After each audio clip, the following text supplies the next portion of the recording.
Bom, no segundo dia do Fórum Econômico de Davos, líderes europeus defenderam uma independência do continente diante dos Estados Unidos depois das ameaças de Donald Trump à Groenlândia. A reportagem é de Mariana Jangiacomo. A velha ordem mundial acabou. A frase da presidente da Comissão Europeia, Ursula von der Leyen, externa o sentimento dominante dentro do bloco econômico diante dos ataques de Donald Trump à Groenlândia e à OTAN. Os europeus seguem pressionados pelo americano e tentam encontrar uma resposta conjunta para a situação. Algumas lideranças defendem uma medida mais dura contra o republicano, mostrando o fim da leniência com os constantes embates. Em uma primeira reação às ameaças de Trump, o Parlamento Europeu suspendeu o acordo tarifário com os Estados Unidos assinado em 2025. O texto era visto com ceticismo, contando que os americanos deixariam uma tarifa de 15% contra os europeus sem nenhuma retaliação. Von der Leyen afirmou que o continente precisa seguir rumo à independência. Europe must speed up its push for independence, from security to economy, from defense to democracy, having the dialogue with our friends and partners, also if necessary with adversaries. The point is that the world has changed permanently and we need to change with it. O presidente da França, Emmanuel Macron, voltou a pedir que a União Europeia utilize a bazuca comercial contra os Estados Unidos. Além de tarifas, a medida dificulta investimentos e pode bloquear parte do acesso americano ao mercado do bloco. Macron pensa que a medida é necessária para frear Trump. Europe has very strong tools now, and we have to use them when we are not respected and when the rules of the game are not respected, by the way. The anti-coercion mechanism is a powerful instrument, and we should not hesitate to deploy it in today's tough environment. Bart De Wever, primeiro-ministro belga, subiu o tom contra Trump e cobrou uma resposta dura da Europa.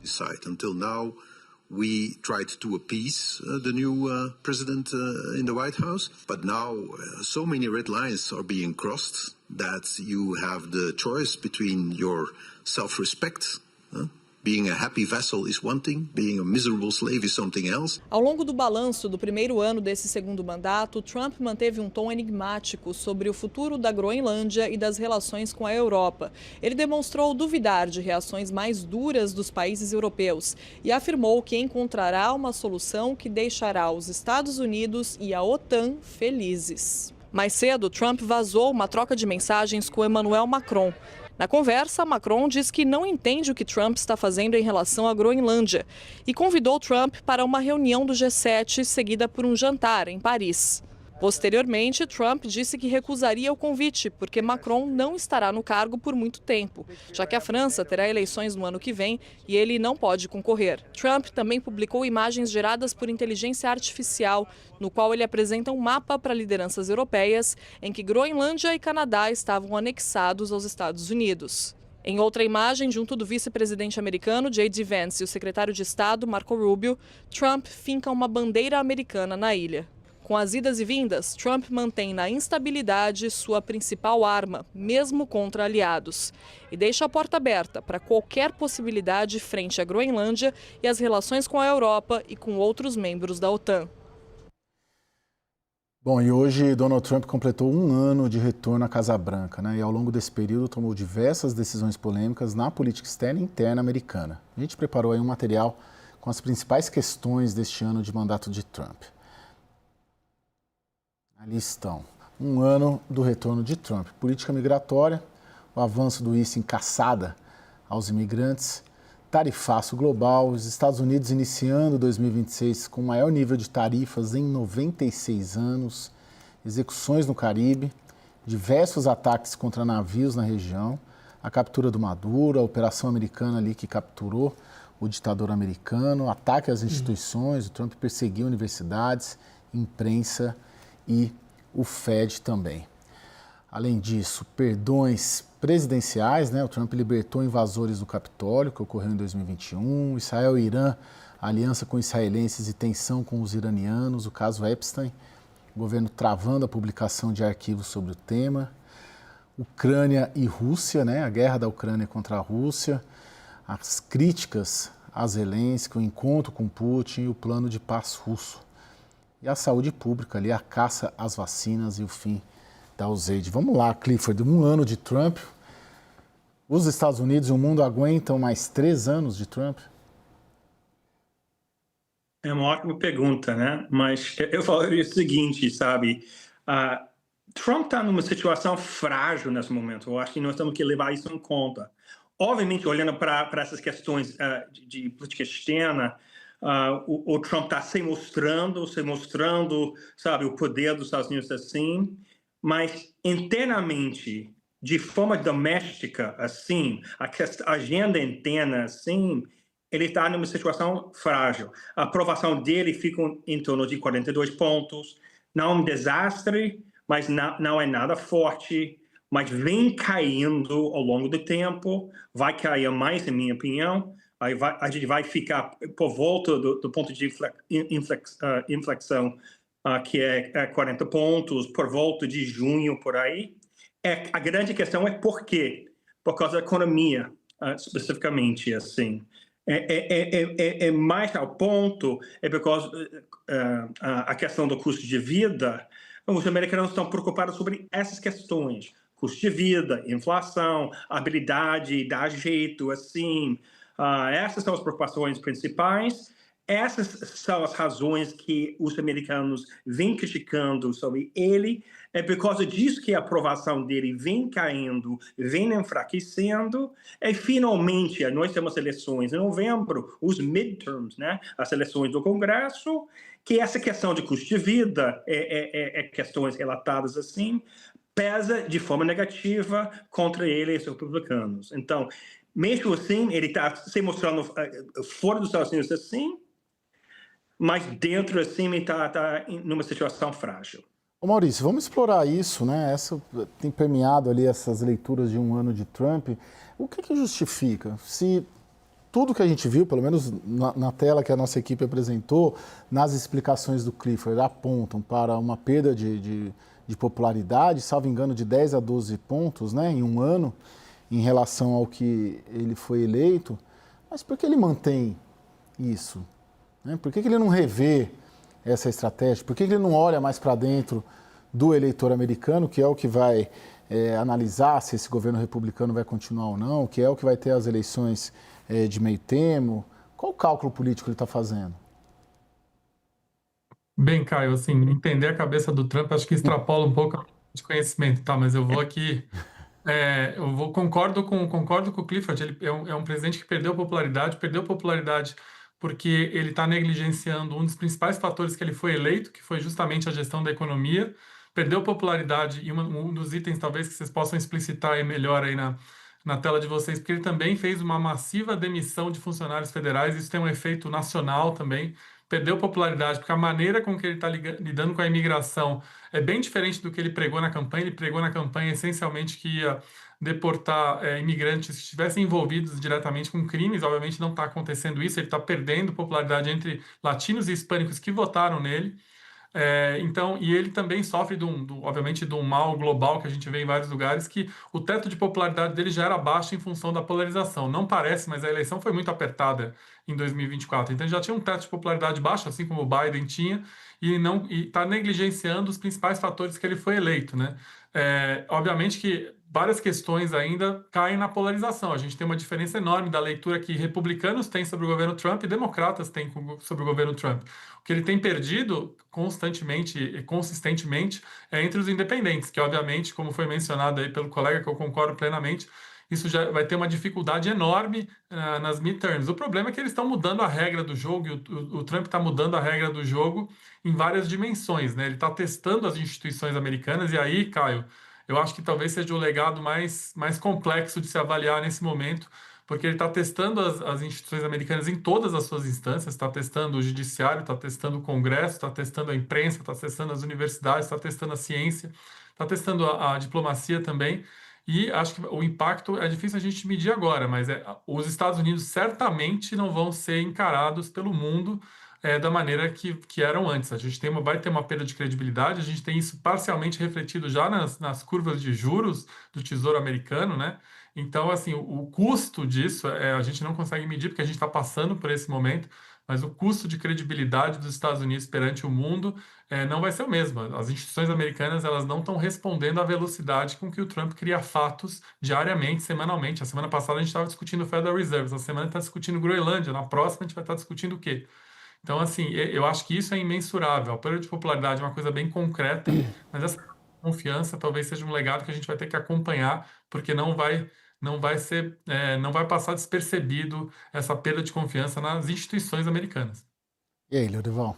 Bom, acho que o Trump ele está olhando para um objetivo que ele considera maior do que a popularidade, do que a gestão da economia americana. Ele se colocou o objetivo de ser o presidente mais consequente da história dos Estados Unidos. Aí, para isso, é muito pouco gerir o alto custo de vida, essas questões assim. E aí ele tem um modelo, né, que é o William McKinley, que foi presidente na virada do século XIX para o século XX e que fez a guerra hispano-americana, conseguiu Porto Rico, a ilha de Guam e das Filipinas, isso da Espanha, e também anexou o Havaí, né?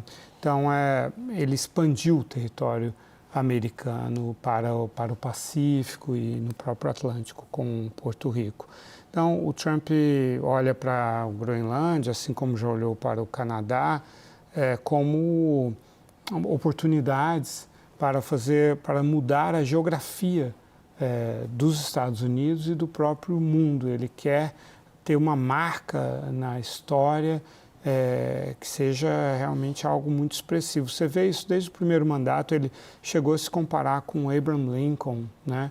Começou a se comparar com Reagan, que sempre foi assim, desde os anos 80, sempre foi assim a trava, né, a baliza que os republicanos buscam, mas logo ele achou que já tinha superado o Reagan, já partiu para se comparar com Abraham Lincoln e tal. Mas ele mudou o nome do Golfo do México para o Golfo da América, ele está muito voltado para a geografia como algo que realmente pode elevar a estatura dele. Ele também tem uma obsessão com o Barack Obama, né? Na primeira posse dele, ele queria superar o número de pessoas lá em Washington. Ele agora, essa coisa do Prêmio Nobel da Paz é porque o Barack Obama conseguiu o Nobel da Paz. Então ele tem essas obsessões realmente, são questões emocionais dele que são mais importantes do que um cálculo político eleitoral. Agora, o que você coloca é quase que como se ele olhasse o filme inteiro e não a fotografia, né? O que ele não tem uma preocupação de curto prazo, mas de longo prazo, como ele vai ser visto na história. Agora, Clifford, de qualquer modo, o que vocês três colocaram é um risco real dele não conseguir mais ser, vamos dizer, bem entre aspas, mas super Trump, né? De conseguir fazer acontecer e pautar, porque em algum momento, é isso que eu queria te ouvir, Clifford, em algum momento, seja do ponto de vista das instituições, a Suprema Corte, por exemplo, revendo a questão das tarifas, seja do ponto de vista eleitoral, a caneta dele, do ponto de vista interno, vai ficar mais frágil. É correto a gente observar isso, uma tendência de um Trump internamente mais fraco, tendo mais dificuldade de impor a sua vontade e os seus desejos perante o mundo? Ou a gente separa claramente o que acontece dentro dos Estados Unidos do que acontecerá fora dos Estados Unidos? Eu acho que sua tese está certa, ou seja, ele vai enfraquecer ao longo desse ano. Ou seja, em minha opinião, o tempo dele já esgotou eleitoralmente. Então, não dá para reverter, sabe, a questão econômica, a questão da aprovação dele, sabe, a intenção de voto para os republicanos versus os democratas nessas eleições em novembro, assim, já vai ser uma eleição democrática, provavelmente, obviamente, mas a grande chance é, de fato, os democratas vão ganhar o House, assim.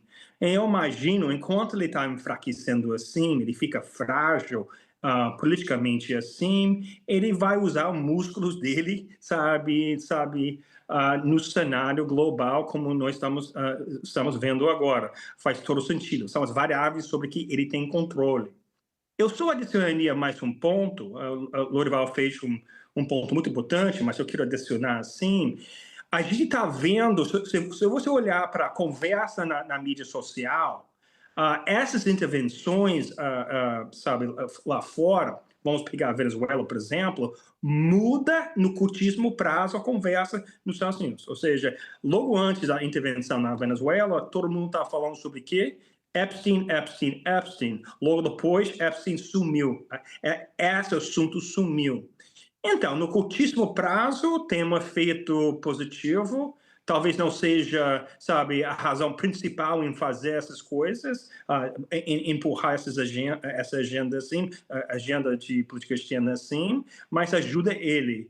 No longo prazo não vai ser, porque não são, sabe, iniciativas políticas públicas que alinham com a opinião pública, como a gente vem falando.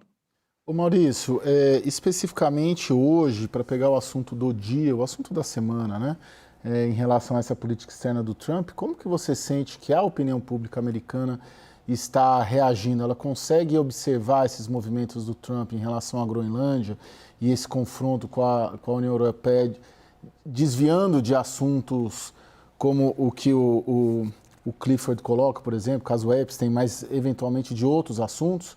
Ela separa bem esse caso? Como que a opinião pública americana está tratando e olhando o confronto com os europeus?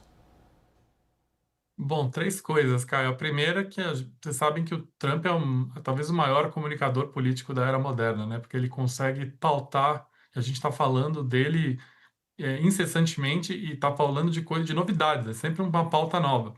Tem uma teoria aqui em Washington que isso também faz parte da cultura dele de, por 17 anos, ter feito reality TV na TV, e o que dá audiência é novidade e conflito. Então ele trouxe esse conceito de reality TV para a gestão pública, que é uma grande novidade. A gente está sendo pautado por ele o tempo inteiro, né? E eu acho que desde 2015, lá quando ele lançou a campanha presidencial dele. Então, essa é uma constante. Obviamente que a opinião pública tem a mesma dificuldade que todos, né, de acompanhar essa dinâmica de toda hora ter um tema novo. Eu me lembro que na campanha de 2020, quando a gente assistiu alguns grupos focais, uma das coisas que cansou no governo Trump foi justamente esse tumulto constante e incessante que ele trazia, e na época era os twitters, né? Agora o segundo mandato está bem mais agressivo, né, nesse aspecto. Especificamente da Groenlândia, os dados que eu vi de pesquisa foram que a maioria, inclusive uma pesquisa de 80% são contra uma invasão dos Estados Unidos na Groenlândia, né? Essa coisa da Groenlândia, ela tá mal equacionada para a maioria da população. Claro que, como eu falei, né, todos os temas que são colocados pelo Trump acabam sendo ingeridos, né, são inseridos na polarização estabelecida entre democratas e republicanos. Então a gente vê para qualquer tema a diferença da visão, da perspectiva democrata e perspectiva republicana. Mas entre os independentes, o Trump tem perdido terreno. E esse tema da Groenlândia é um tema que majoritariamente as pessoas rejeitam essa ideia de tomar a Groenlândia, né?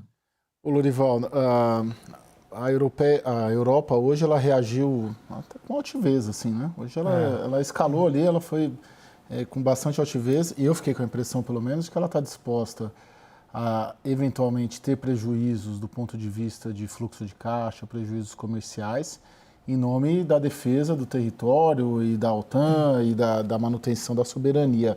É por aí? Você acha que eles vão até o fim mesmo? A Europa? Sim, a invasão da Ucrânia preparou a Europa para esse momento, né? Criou uma coesão em torno da necessidade de não se render ao apaziguamento, que é uma expressão da Segunda Guerra Mundial, né? Foi uma tentativa dos líderes europeus de apaziguar o Hitler, aceitando a invasão da Tchecoslováquia, depois a divisão da Polônia entre Alemanha e União Soviética, e não adiantou. Tudo isso só incentivou o Hitler a seguir adiante, e ele tomou a França, tomou a Europa inteira e ia se dirigindo para a Inglaterra já, né? Então, assim, os europeus têm isso tudo muito presente, e eles não querem se deixar intimidar por um bully, como disse o Macron hoje, né? O primeiro-ministro belga falou isso, acabou a era do apaziguamento, falou isso hoje. Usar esse termo para os Estados Unidos é historicamente muito significativo, porque foram os Estados Unidos, a intervenção dos Estados Unidos na Segunda Guerra Mundial, que permitiu à Europa derrotar o nazismo, juntamente, naturalmente, com a ação da União Soviética, que foi muito importante também, e da Inglaterra também, a soma dessas ações. Então, é o fim da Aliança Transatlântica, porque ela foi baseada nessa confiança mútua e nesse objetivo mútuo e em inimigos mútuos. Hoje, o Trump se coloca como um dos principais adversários da Europa, né? E aí a Europa está assimilando essa realidade, que é algo muito brusco, muito que causa muita perplexidade, mas é a realidade. E esse encontro de Davos está marcando essa assimilação dessa ideia, né? Eles compreenderam realmente que não podem contar com os Estados Unidos e, aliás, precisam se defender dos Estados Unidos sob o Trump. Então, aí, a mensagem é essa: não se deixar intimidar e chamar o blefe. Afinal, uma coisa é falar em anexar a Groenlândia militarmente, outra coisa é fazer isso, né? Se colocar contra a OTAN é algo que hoje parece profundamente improvável que o Trump vá fazer isso. Realmente seria um ato de completa loucura e poderia haver uma reação muito forte do Congresso americano, inclusive dos republicanos, hein, de inclusive interditar esse presidente, porque isso é seríssimo o que ele está falando em fazer. Clifford, você apostaria num blefe? Eu acho que é um blefe. Eu acho que eu concordo com o Dorival. Eu acho que o Congresso e as instituições americanas iam reagir de forma forte assim, se fosse algum tipo de ação militar contra a Groenlândia. Não acredito que nós estamos falando isso até. Ação militar contra a Groenlândia. Mas eu queria enfatizar um outro ponto, um ponto mais geral, mais estratégico assim. Um dos principais pontos de America First é assegurar que os Estados Unidos não carregam mais nas costas o mundo. Então, você tem uma grande maioria não absoluta, mas uma grande maioria dos americanos que concorda com isso, que os Estados Unidos vêm carregando nas costas o mundo de forma demais, assim. Que algum tipo de reajuste. Então, deixando do lado, sabe, as idiosincrasias, sabe, do Trump, o comportamento, as ações dele, assim, que ele é uma figura diferente nesse sentido. Do ponto de vista estratégico, ele o America First está tendo, desculpe, sucesso em quebrar essa aliança antiga que muitos americanos acham que é uma âncora, sabe, nas costas dos Estados Unidos. Maurício, para finalizar, que nosso tempo está acabando, você apostaria em que cenário nesse conflito Groenlândia e União Europeia? Estados Unidos e União Europeia, perdão. Eu concordo com o Clifford. Eu acho que é muito improvável que o Trump vá fazer esse movimento, justamente porque ele é um movimento impopular, ele é um movimento que vai causar reações internas. Então, assim, eu continuo operando na baixa probabilidade que isso vai se materializar. Inclusive, na própria entrevista coletiva dele hoje, ele já ventilou alternativas à invasão, enfim. Então, eu acredito que não vai fazer isso. Mas o Clifford tocou num ponto muito importante. Tem 40% dos eleitores americanos que aprovam esse governo. E aprovam justamente porque tem esse entendimento que ele descreveu aí, que os Estados Unidos carregam o mundo. Inclusive, a perda de popularidade do Trump não veio por causa das ações dele na geopolítica, veio por causa das ações internas, né? Agora, o que eu acho que eu acho improvável que aconteça, assim, é que ele vai recuar. No meu cenário, eu acho que ele recua, mas é difícil esperar alguma coisa desse Congresso. Esse Congresso ele tem se demonstrado que ele basicamente apoia as ações do Trump e em Washington, inclusive, teve uma mudança de eixo de poder, né? O Congresso americano, ao contrário do Congresso brasileiro, perdeu poder e um dos principais responsáveis disso foi Donald Trump. Lore, agora me anunciam aqui que eu tenho mais um minuto. Mesmo o recuo do Trump, ele vai deixar feridas, nessa relação com a OTAN e com a União Europeia. Isso. Não vai ficar barato. Né? Exatamente. E alguma coisa de muito importante já se perdeu nessa relação, que é a confiança. Né? Ele usou tanto do elemento da instabilidade, que para o Trump é um método, né? A instabilidade, a imprevisibilidade, o tensionamento, ele mantém a iniciativa dessa forma, né? Deixando tanto os adversários quanto, principalmente, os aliados, os amigos e os parceiros confusos, atônitos, tentando responder, primeiro tentando bajulá-lo, tentando atendê-lo, depois desistindo disso, cansando-se, tornando-se também agressivos. Aí ele volta, então, a afagá-los, e aí eles recobram a esperança e começam tudo de novo. E essa fadiga, porque ele, se bem que hoje ele parecia cansado, eu ia dizer que ele parece que tem uma energia infinita, mas não, hoje ele estava cansado e ressentido, né? Ele não estava com o topo, a energia máxima, mas enfim, ele tem mais energia do que os seus interlocutores, sejam adversários, sejam aliados. Então ele tem esse método, ele vai continuar assim, porque essa é a forma que ele exerce o poder e mantém a iniciativa, mas com isso, os Estados Unidos vão demorar muito para recobrar a confiança dos seus aliados.